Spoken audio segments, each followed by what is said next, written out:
guys, it's Shelly from Shelly Cooks. Today I'm doing a recipe for a marinara sauce that we absolutely love. I am going to be tripling the recipe, but below I'll just put the recipe for one batch, just in case that's all you want. And you could do with it as you will, okay? But this is a simple one. It's we use it in making soups and different things like that. It's my husband's favorite pasta sauce.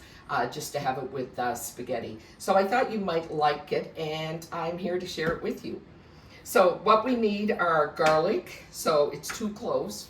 I'll give you the amounts for the single batch, but keep in mind, like I said, that I am tripling it, and I'll triple it and then I'll freeze it.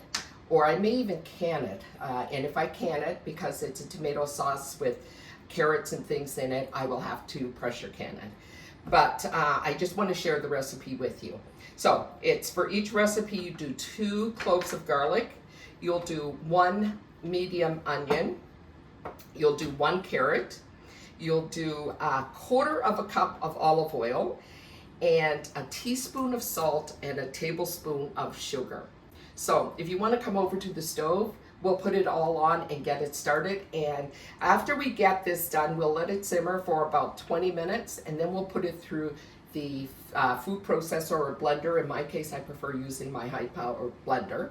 That's the final product. Before we go to the stove, I just want to show you something really quickly.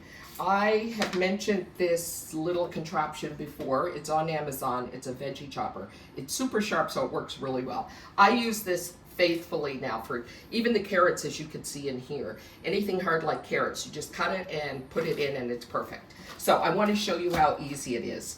It does make a little bit of noise, but that is no big deal at all.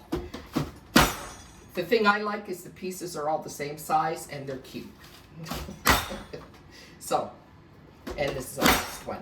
So let's go over to the stove and we'll get started. So guys, welcome to the stove. So what I did was I actually put my pan on the stove first to get nice and hot, and then I'll add my oil. And what that does, it decreases the chance that anything, if you're ever frying anything or cooking anything in your pan, heat your pan up first before you add your oil, and it'll decrease the likelihood of anything sticking to it, okay? So into that, I am going to add, since I am tripling the recipe, I need 3 cups of onions. So lots and lots of onions into this.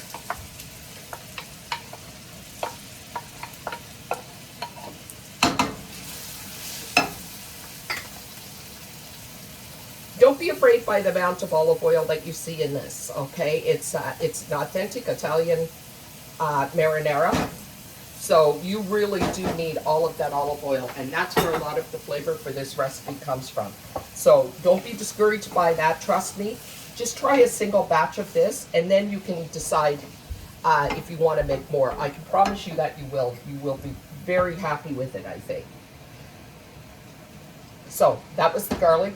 In my case, it was 6 cloves because I am tripling it. Keep that in mind. 3 carrots. There's a little bit of onion in there because I just used the onion to show you the chopper that I like. Whenever I come across a utensil that I really like, I like to share it with folks. So hopefully you will find it as good as I did. So now we've got the heat up on medium high. We've added the garlic, the onion, and the carrots. And we're going to let these sweat just a little bit. So into this, we are going to add a jar of tomato sauce. And in my case, what I'm going to do, because I'm tripling this, I'm actually going to use, typically I'll just use a jar of tomato sauce, or you can use whatever jar that you like. This is a quart-sized jar. But typically what I do is just use this. Because I'm tripling this, I don't want to use all of my homemade sauce in it. I like to save some for when I make lasagna and that sort of thing. So I'm also going to use 2 jars of my homemade sauce, and I'm going to use a jar of diced tomatoes. And now because this is going to be pureed, the diced tomatoes will be just fine for it. I really hope that you try the recipe. I think that it's absolutely delicious. It's simple. After you've added your spices, which is just the salt, the pepper, and sugar, test it and make sure that it's got the right balance of salt and sweet for you. Because there are a lot of tomatoes that we're using in this, you want to use a bit of sugar to offset the acidity of the tomato. But since the tomatoes vary in acidity, the amount of sugar you use is going to vary as well. So keep that in mind, and always do a final test to make sure that it works for you and that it's the right balance for you. So you just play with that. With this, what I'm giving you is just a guideline, like 1 tablespoon of sugar and 1 teaspoon of salt and so on, okay? So we're going to let this just simmer for a little bit just to soften before we'll add our tomato sauce. What I want to share with you, talking earlier, I mentioned I like using tools that work for me. And I find that when I open my jars, if I use a knife or if I use something to pry the lid off of my canning jars, I often will ruin the jars. So I've come across this little tool, and I got it from Amazon, and I absolutely love it because it doesn't ruin your canning lids. So you're able to reuse them. So I can put a link below for that in case someone's interested. But if you can a lot, I think this is an absolute must-have. It's really a fantastic tool to have in your arsenal. Oops, sorry for the noise. So we'll do this one as well. That little pop tells us we had a good seal. There we go. Just simple onions, garlic, and carrots can smell so good in your kitchen. So the onions are becoming translucent. You can smell the garlic. Now we're just going to add some of these items, okay? There's our canned tomatoes.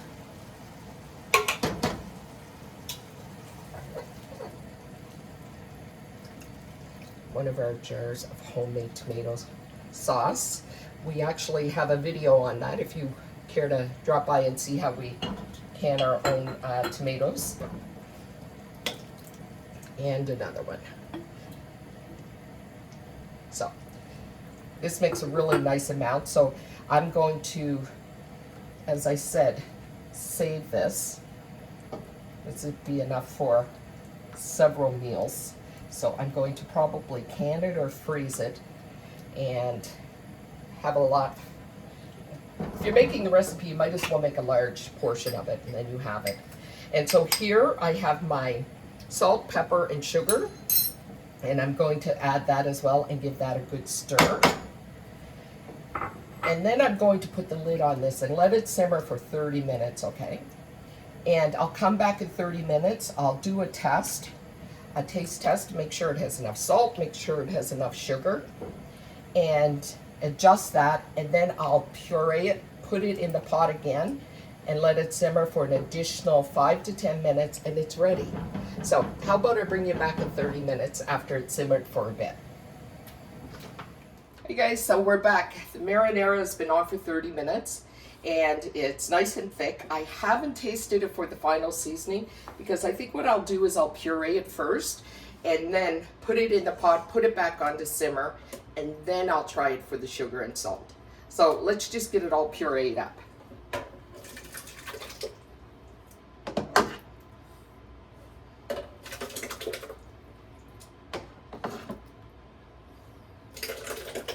As with any blender, when you're pureeing something hot, you need to make sure that you do not fill it because that causes an explosion.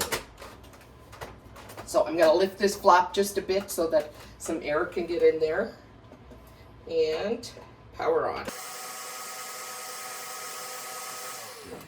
Okay guys, so now we've got it back to the stove. So I just tried it, and it's actually really, really good. So, but what I am going to add is just a tiny bit more sugar because you can get the bite of the tomatoes a bit, and a little bit more salt. So maybe, I'm going to say maybe a teaspoon of salt and a tablespoon of sugar. And I think that that is just absolute perfection right there. So I already added a little bit of the So a tablespoon of sugar. And we'll stir this here. We'll let it come back up to the boil. And then we're all set to either serve it or do whatever we want with it. We do this with just, like I said, it's my husband's favorite sauce. It's my sister-in-law's favorite pasta sauce as well.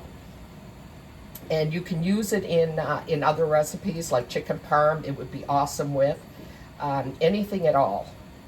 If you want it, you can add some fresh basil to it. We don't, because it's just a plain marinara.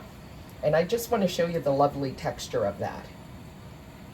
It's so smooth. You can even add some Parmesan cheese if you want it.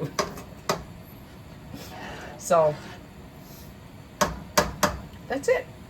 Please promise me you'll try it. I think you'll absolutely love it. It's one of our family's favorite, and that's why I'm sharing it with you. Take care.